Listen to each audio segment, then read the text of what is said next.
Friends, આજે હું share કરીશ તમારી સાથે ગુંદર પાક બનાવવાની રેસીપી. તો આપણે આ ગુંદર પાક માવા વગર બનાવીશું, તો દૂધમાંથી બનાવીશું આ ગુંદર પાક આપણે. તો અહીંયા મેં 100 ગ્રામ ગુંદર લઈ લીધો છે આખો, અને આગળ 150 ગ્રામ ગોળ લીધો છે. અને આપણે ગોળમાંથી બનાવીએ છીએ અને હેલ્ધી બનાવીએ છીએ, એટલે બધા ખાઈ શકે છે. અને અહીંયા ઘી લઈ લીધું છે 1 કપ, 100 ગ્રામ જેવું છે. તો આપણે જેમ જેમ જરૂર પડશે એમ એડ કરીશું. અને અહીંયા આગળ 100 ગ્રામ કોપરાનું છીણ લીધું છે, અને 25 ગ્રામ કાજુ અને 25 ગ્રામ બદામ લીધી છે. અને અહીંયા આગળ 1 ટેબલ સ્પૂન આપણે ખસખસ લીધી છે, અને 1 ટેબલ સ્પૂન ઉપર 1.5 ટેબલ સ્પૂન જેવી આપણે સૂંઠ પાવડર લીધો છે, અને ગંઠોડા પાવડર લીધો છે 1 ટેબલ સ્પૂન, અને ઇલાયચી અને જાયફળ લીધું છે. તો જાયફળ 2 ચપટી લીધું છે, અને ઇલાયચી અડધી ચમચી લીધું છે, પીસીને લઈ લીધું છે. હવે આપણે બનાવી લઈશું ગુંદર પાક.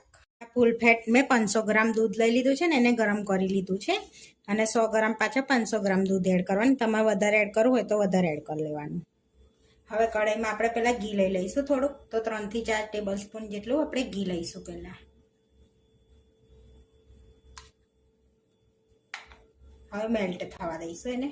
તો અહીંયા ઘી મેલ્ટ થઈ ગયું છે. આપણે હવે બધો ગુંદર એડ કરી દઈશું. આપણે તમારે તરીને નાખવો હોય તો તરી નાખવાનો, પણ આ રીતે બધો ગુંદર તરાઈ જ જશે. તો કન્ટિન્યુ હલાવતા રહીશું, અને આપણે ગુંદરને તરી લઈશું એ રીતના. અને સરસ આપણે ગુંદરને તરી લેવાનો છે એ રીતના આખો. હવે આ રીતે આપણે હલાવતા જઈશું એટલે ગુંદર સરસ ફૂલી જશે. આ રીતે લઈશું, ગુંદરને તરી લેવાનો છે, જેથી કાચો ના રહે ને એ રીતના આપણે તરવાનો છે. અને એકદમ ધીમો ગેસ રાખવાનો છે, એટલે સરસ અંદર સુધીને આપણો ગુંદર તરાઈ જાય છે.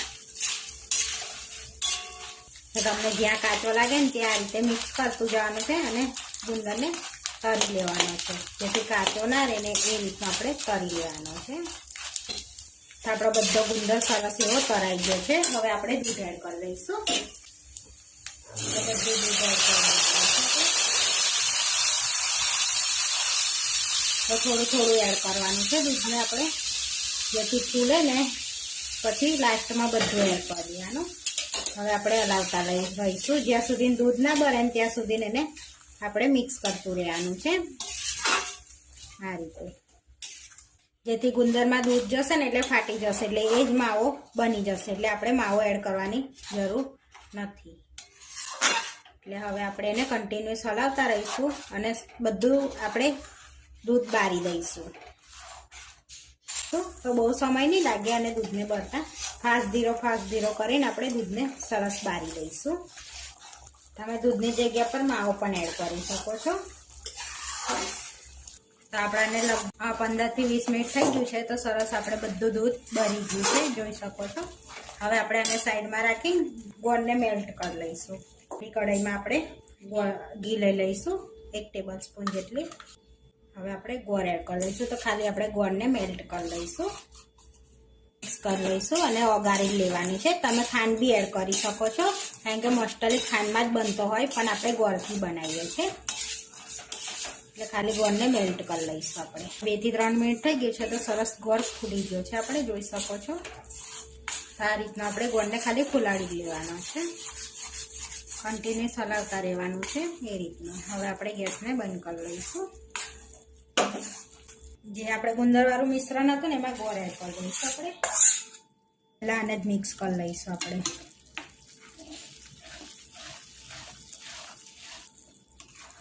અને હવે આપણે બધા કાજુ બદામને એવું એડ કરી દઈશું અંદર. બદામ લઈ લઈશું, કાજુ એડ કરી દઈશું, કોપરાનું છીણ એડ કરી દઈશું આપણે, ઇલાયચીને જાયફળ એડ કરીશું, સૂંઠ પાવડર એડ કરી દઈશું, ગંઠોડા પાવડર એડ કરી દઈશું, અને ખસખસ એડ કરી દઈશું. હવે બધું સરસ મિક્સ કરી લઈશું આપણે.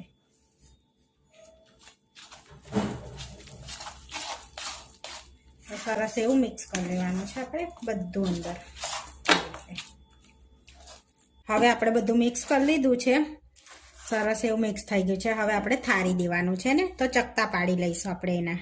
તો આ રીતનો ટાટ લઈ લીધો છે, એથી ગ્રીસ કરી લઈશું 1 ટેબલ સ્પૂન ઘી એડ કરીને સરસ એવું. હવે આપણે લઈ લઈશું ટાટમાં થાળી લઈશું. હવે આપણે એને પ્રેસ કરીને આ રીતે અંદર બધી બાજુ ફેલાઈ લઈશું. આપણે અડધું જ ફેલાવીશું, આ રીતનું, જેથી પીસ આપણા થોડાક થીક રહે. પછી આખું ફેલાઈ દઈએ તો પીસ આપણા પાતળા પાતળા રહેશે.